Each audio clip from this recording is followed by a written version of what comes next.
जादुई तोता। एक छोटे से गांव में एक गरीब परिवार रहता था। उस परिवार में रामू और उसकी बीवी सीता उसके बेटे चिंटू के साथ रहते थे। उसी गांव में एक तोता भी रहता था। उसका नाम था रघु। वो किस्मत का धनी था।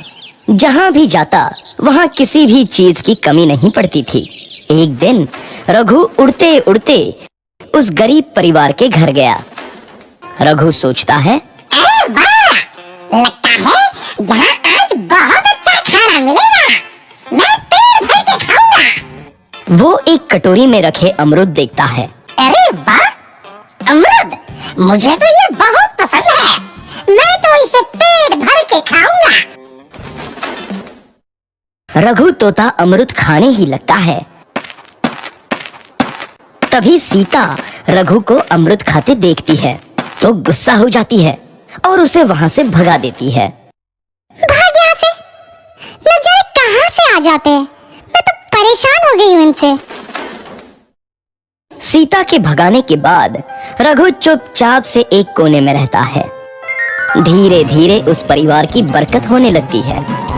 एक दिन रामू और सीता खाना खाते वक्त बातें करते हैं। आजकल हमारी बहुत तरक्की हो रही है, काम भी अच्छा चल रहा है। रामू कहता है। इस पर सीता कहती है, सच कहा, भगवान हमेशा ऐसे ही हम पर मेहरबान रहे। बेटा चिंटू भी कहता है, पिताजी, मुझे खिलौना लेके दो ना, मेरे सभी दोस्तों के पास है।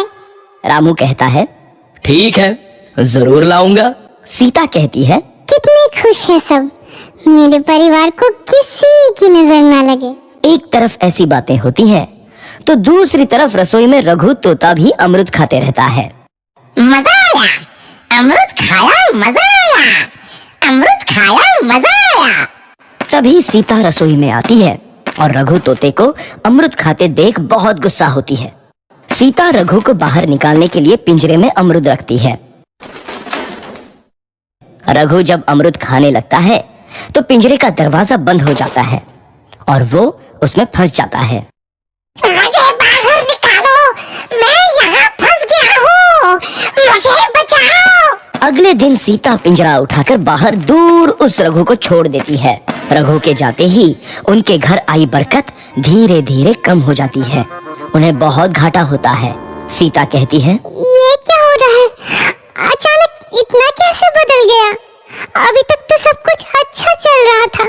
रामू कहता है, लगता है भगवान हम पर रूठ गए हैं। चिंटू भी कहता है, लगता है अब मुझे खिलौने भी नहीं मिलेंगे। और वो रोने लगता है और बाहर चला जाता है। कुछ दिन बाद रघु तोता फिर से उस घर में आता है। वापस आया, मैं वापस आया, अब मैं जमकर अमरूद खाऊंगा। रघु सीधा रसोई घर में चला जाता है और अमरूद खाने लगता है।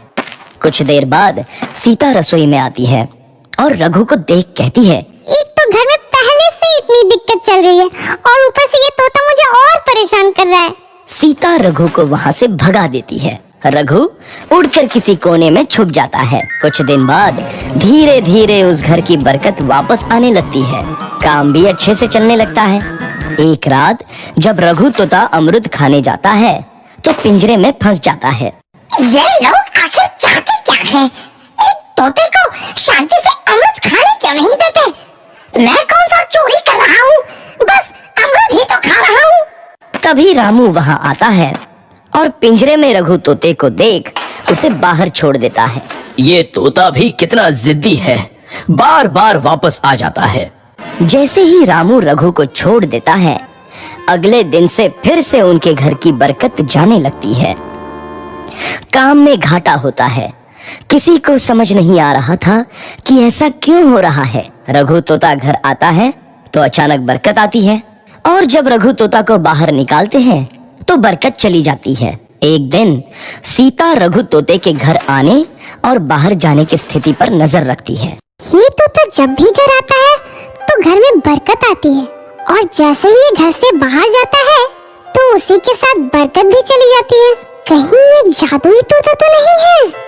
अगली बार जब ये तोता घर आएगा तो मैं इसे कहीं नहीं जाने दूंगी।